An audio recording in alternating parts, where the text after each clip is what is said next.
Hi everyone, I'm Debbie Roberts, owner and financial advisor at Property Apprentice. Join us today for the Week in Review, where I talk about current events for the everyday investor and home buyer. Our topics for this week: topic number one from RNZ on the 26th of February, refixing borrowers swamp banks. Topic number two, NZ Advisor from the 27th of February, report reveals gender gaps in New Zealand property ownership. Topic number three from the New Zealand Herald on the 24th of February, waiting to fix mortgages in 2026 could cost borrowers more, interest rate analyst says.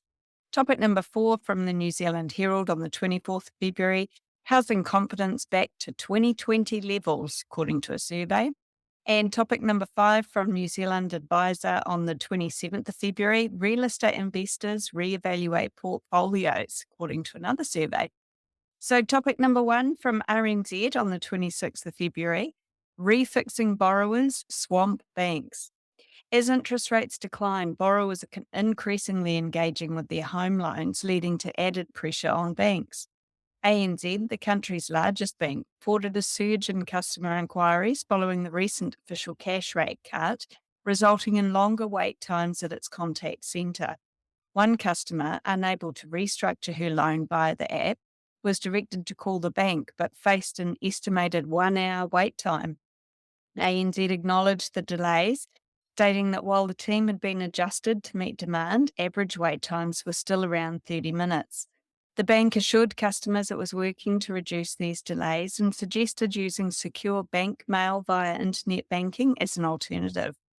BNZ also experienced an increase in inquiries and responded by reallocating staff to high demand areas. Kiwibank reported higher call and email volumes, but stated that home loan application processing times remained unaffected.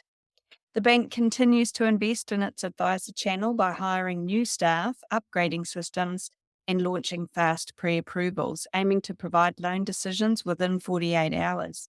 Additionally, Kiwibank is developing a digital tool to send loan applications through its decision engine, aiming to improve efficiency for both advisors and customers. Topic number two from the New Zealand Advisor on 27th of February, report reveals gender gaps in New Zealand property ownership. CoreLogic's latest Women in Property report highlights ongoing gender gaps in property investment across New Zealand as of early 2025. Despite a strong interest in home ownership, financial barriers continue to limit women's participation compared to men. Men remain dominant in investment property ownership, with 14% owning rental properties compared to 11% of women. Their portfolios also tend to be more diverse. Regional trends show higher female ownership in more affordable areas like Kawerau and Whanganui, while investment-heavy regions such as Queenstown and Mackenzie report lower female participation. Owning property is a key driver of wealth, yet economic challenges disproportionately impact women. While 61% of female respondents value property ownership, many earn below $70,000 annually, limiting their investment capacity. Women also show different property preferences, favouring single-storey homes over apartments or townhouses, which may restrict diversification opportunities. Additionally, fewer women plan to hold properties long-term, reflecting increasing financial pressures. The report suggests improving financial literacy programs and addressing the gender pay gap, currently at around 9%, to enhance women's ability to invest in property. Policymakers are encouraged to implement strategies that boost women's financial capacity, promote higher paying career opportunities, and support access to diverse property investments. If you'd like to learn more about investing in property from another female, join me at one of our free events called How to Succeed with Property Investing. I'll discuss strategies for successful investing from my perspective as an experienced property investor and a financial advisor, and these events are available live online. Check out propertyapprentice.co.nz for upcoming dates and register today. We don't sell property, so it's all about increasing your knowledge to reduce your risk. If you've already been to one of our free events and you'd like to find out more about how we can help you to reach your financial goals, you can also book a no obligation phone call or meeting with my husband, Paul Roberts, via the website, and that's propertyapprentice.co.nz. Topic number 3 from the New Zealand Herald on the 24th of February, waiting to fix mortgages in 2026 could cost borrowers more, interest rate analyst says. Following last week's 0.5% drop in the official cash rate, the OCR, further cuts are expected, but a rates analyst cautions that they may not significantly reduce borrowing costs. Sean Keane, Chief Asia Pacific Strategist at JB Drax Honore, I'm not sure if that's how it's pronounced, but that's how it looks like it's pronounced. I'll go with that. Explained that financial markets had already factored in expected rate cuts, making it uncertain whether an additional 50 basis point reduction would meaningfully lower mortgage rates.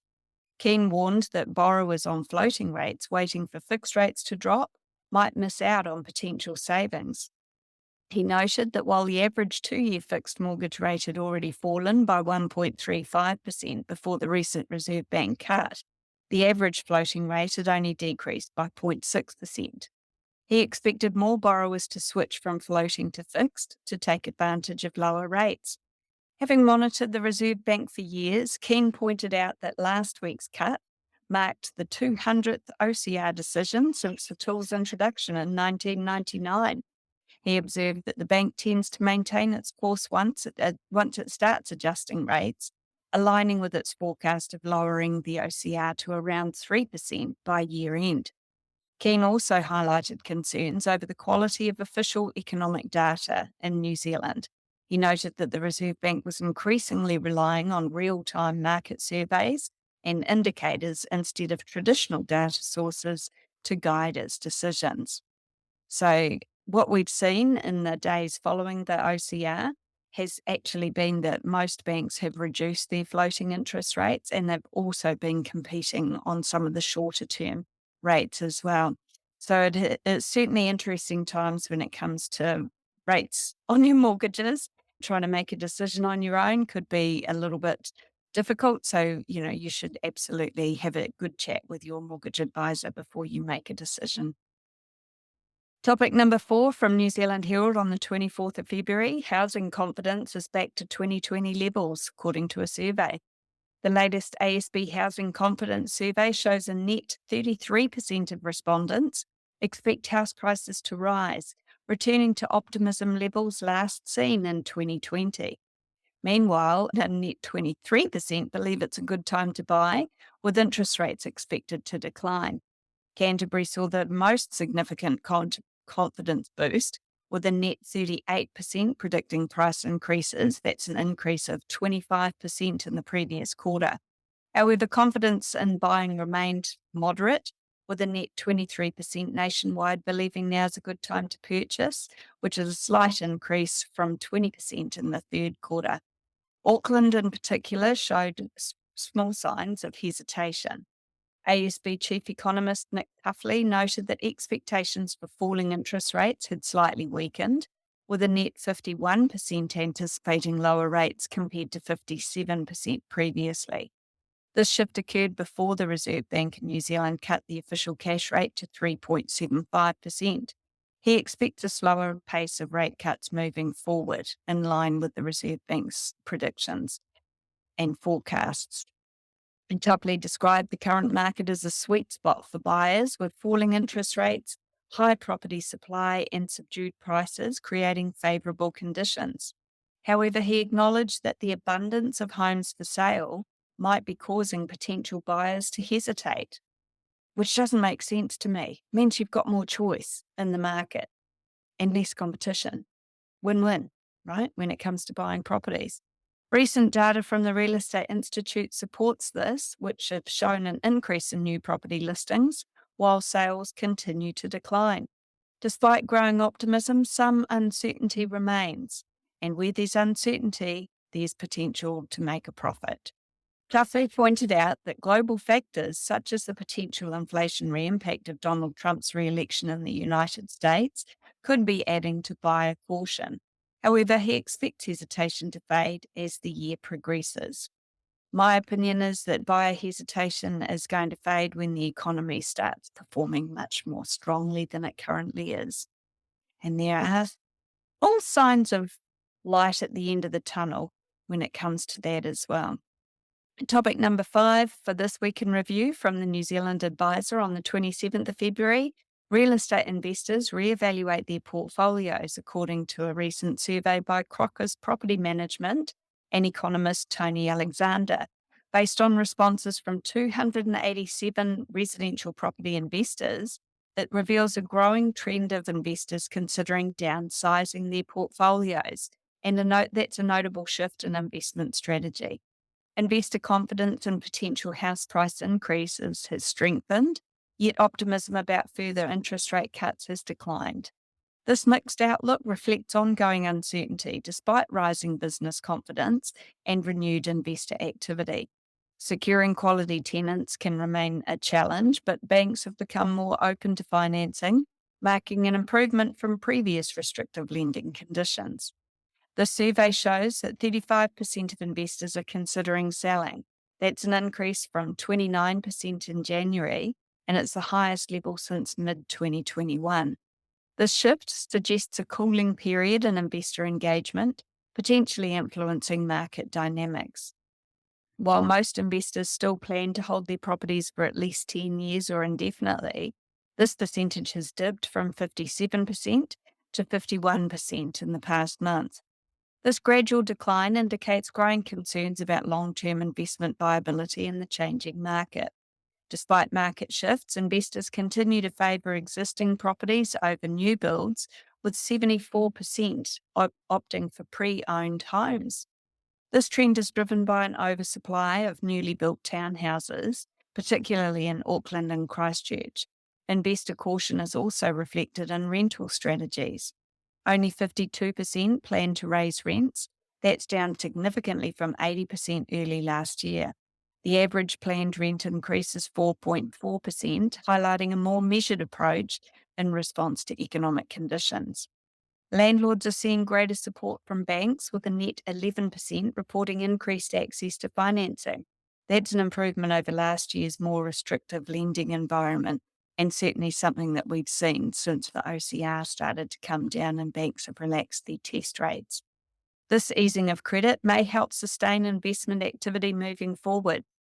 Investors are increasingly worried about rising council rates and insurance costs, particularly as external factors like climate change and global market fluctuations drive up expenses. Maintenance costs remain another pressing concern, adding further pressure on investment returns. My thoughts on this are that potentially the number of people who are considering selling could be purely because people are downsizing for retirement. So I think that's something that can't be ignored. We do have an aging population, and a lot of our baby boomers did invest in property. And, they might have owned those properties for 30 years or more by now. So the fact that they're ready to retire, downsizing their portfolio shouldn't be a huge surprise. I don't have any particular figures on that to say how many of the people that were considering selling are in that age group, but I would suggest there would be quite a few. With investor strategies shifting and market dynamics evolving, now is the time to gain expert insights and make informed decisions about increasing your property portfolio or starting your property portfolio. Join us at one of our free How to Succeed with Property Investing events. And these events are available online, so it doesn't matter whereabouts you live in New Zealand. They're live and they'll enable you to gain valuable insights and strategies tailored to today's market conditions. So whether you're an experienced investor or just getting started looking at purchasing your first home even, this free session will equip you with the key tools and insights to make confident, informed decisions. Don't miss out, register today and take the next step towards achieving your financial success. In our free events, I'll also tell you more about how we help our clients to achieve their investing goals and financial goals. So if you're interested in finding out more about what we do and how we could help you, visit propertyapprentice.co.nz today and register for one of these free events. If you've already been to one and you'd like to know more about how we can help you on your journey, book a no obligation phone call or meeting with my husband, Paul Roberts, through our website. That's propertyapprentice.co.nz. Thanks for listening. Hey there, want to stay on top of the latest property news and trends? Subscribe to the Property Apprentice podcast for weekly updates that will help you to navigate the market like a pro. We cover everything from insider tips to expert interviews, so you'll always be in the know. And don't forget to ring the bell and hit that subscribe button here on our YouTube channel for even more helpful content to boost your property journey. Check out the link in the description to subscribe to the podcast, and we'll see you in the next episode. Happy investing.